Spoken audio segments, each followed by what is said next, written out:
Well, say I appreciate you tapping in, man. I've been a big Yeah. fan, and I'm a big Bernie guy too. So Yeah. I miss Bernie's man.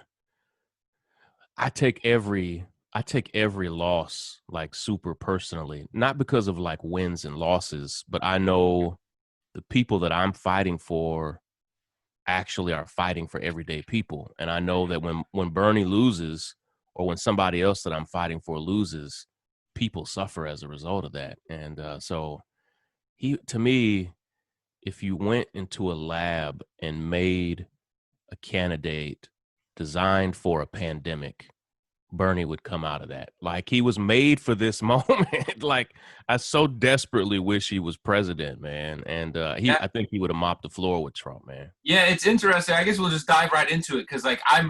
I'm very passionate about Bernie, and when he lost in 2016, and there was that moment at the convention where his brother was crying. That shit Oh yeah. Oh, killed it get me, me.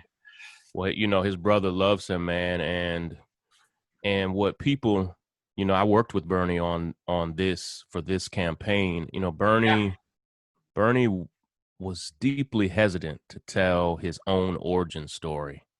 And what his brother knew in that moment was, man, they grew up rough, man. Like his family narrowly escaped the Holocaust. Most of Bernie's family died in the Holocaust, and they grew up dirt poor in the middle of Brooklyn in a Right. community of Holocaust survivors. And they both of his parents, his mother and his father, died when he was in college, and it it changed Bernie in a huge way, man. And when his parents died is when he threw himself into the civil rights movement.